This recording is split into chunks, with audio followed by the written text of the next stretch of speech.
Hi folks, HR Funk here. Out on the range today to commemorate one of the legends of the firearms world, and that is Mr. Elmer Keith.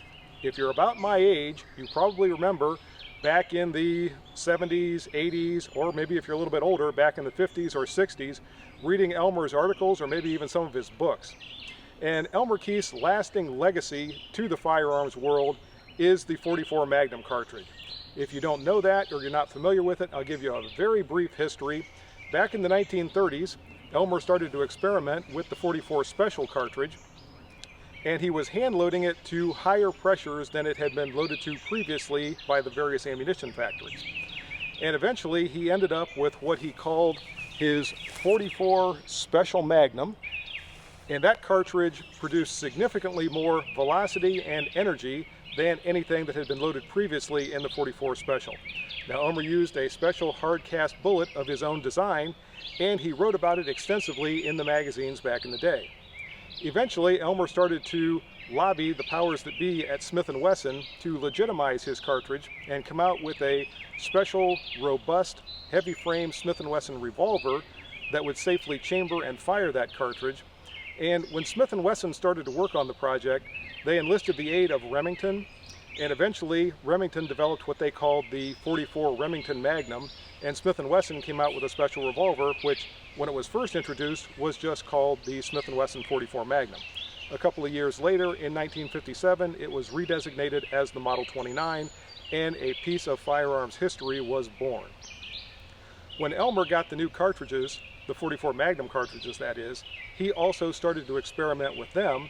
And because the 44 Magnum case was a little bit longer than the 44 Special, he was able to put just a little bit more of his powder into those cases, and he drove the new 44 Magnum bullet, which again was that same 429 hard cast bullet of his design, at an even higher velocity than he drove it out of his 44 Special Magnum.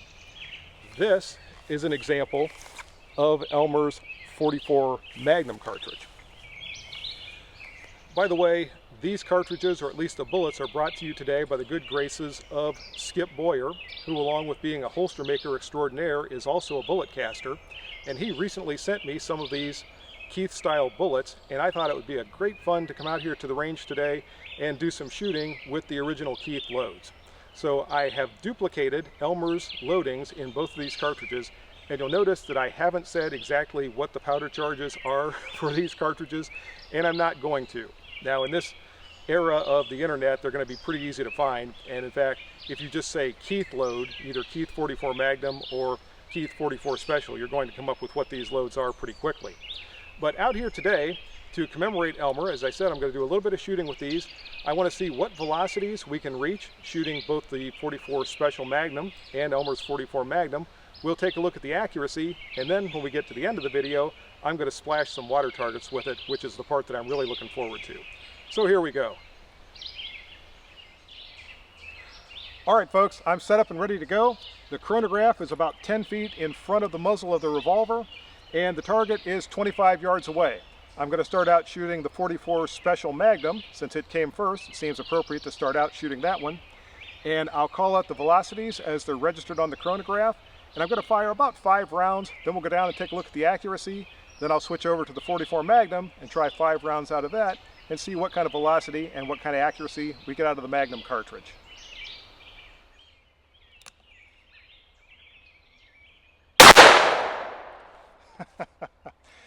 And in case you can't tell, these cartridges have a little bit of steam behind them. That first one was 1,202 feet per second, 1202. Let's see how the next one goes.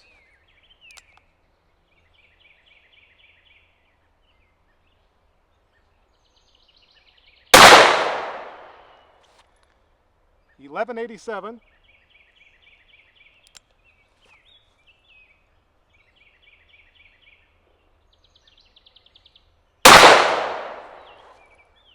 $11.67.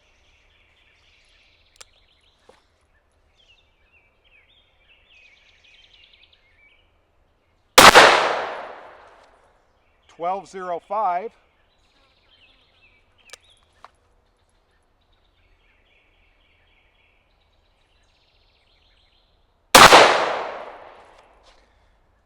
and 1162. Let's go take a look at the target.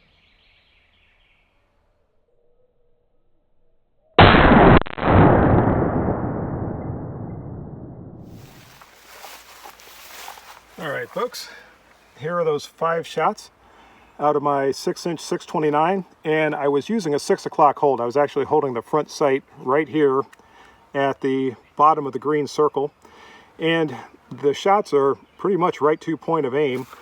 I measured these previously before I started the camera, and the entire group is about 3.5 inches, but I've got this lone flyer over here, and given the level of recoil that I'm dealing with from the bench, I'm not surprised that I have a flyer.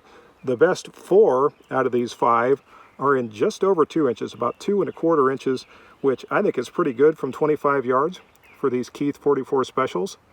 Now let's go back and we'll try the 44 Magnum and see how it does.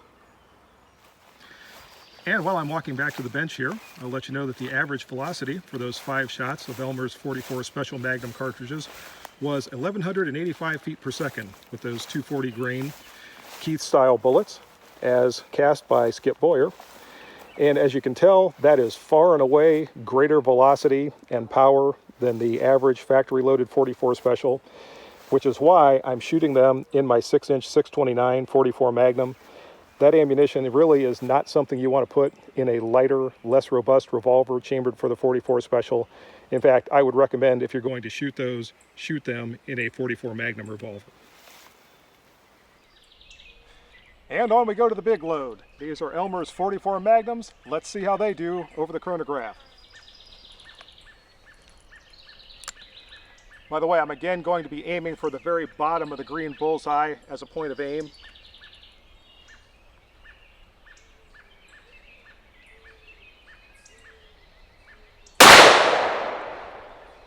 Yeah, buddy. 1,402 feet per second out of my 6-inch 629. And I can see that hole from here. It is right dead at point of aim. Got to readjust my bag here a little bit.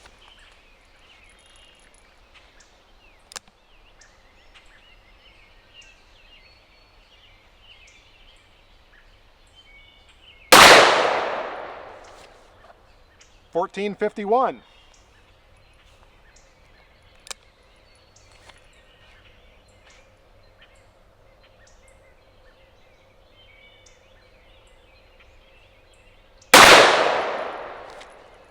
$14.34. By the way, folks, these cartridges require a stout crimp to keep those bullets from moving forward under recoil.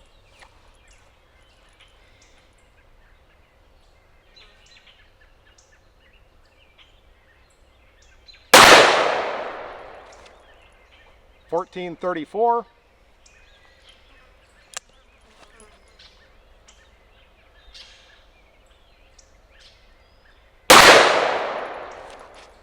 And $14.65. Those are something to hold on to. Let's go take a look at the target.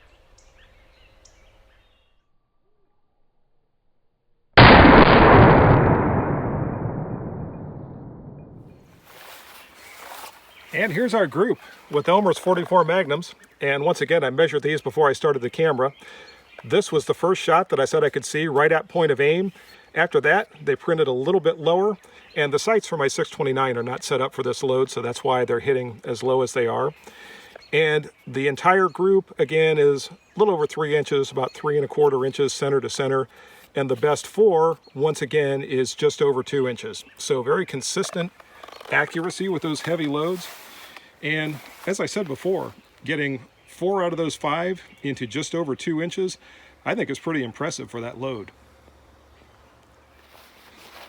The average velocity that time around was 1,437 feet per second. So these loads are not for the faint of heart. That is not the most powerful handgun cartridge in the world anymore, but as you can see, it is still relatively powerful. All right, folks, enough of this scientific type stuff. Let's splash some water bottle desperados. And you know what? I almost feel bad for the desperados today. I'm going to start out with 2 smaller desperados, and the first shot you see is going to be Elmer's 44 Special Magnum. The second one will be Elmer's 44 Magnum. I'm almost expecting these desperados to just vaporize, so let's see.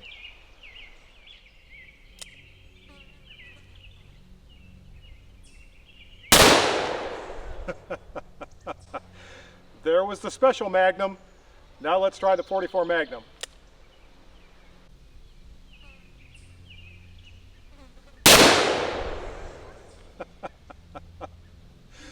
Like I said, I almost feel bad for the Desperados today. By the way, this is a distance of about 30 feet from those Desperados, and I would say they're both done with their evil ways.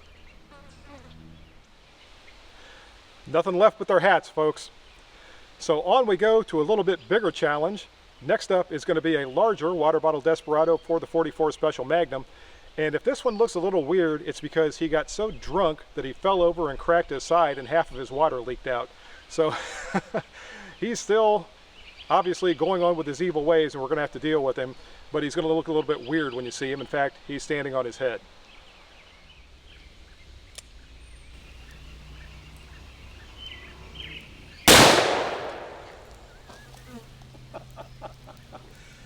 Standing on his head or not, I'd say he's done for.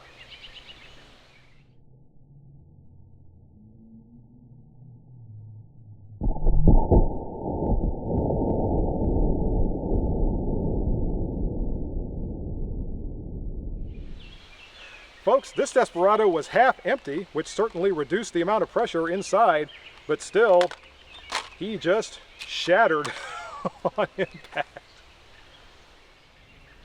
And we have one Desperado left, folks, and he's the biggest one of the day. Let's see how he stands up to Elmer's 44 Magnum.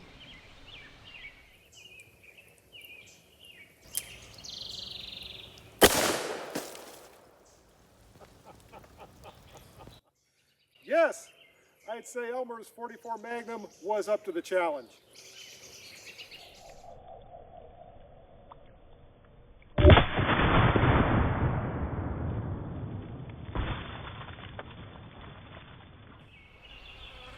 Folks, Elmer Keith has been gone for many years now, and his 44 Magnum is no longer the most powerful handgun in the world.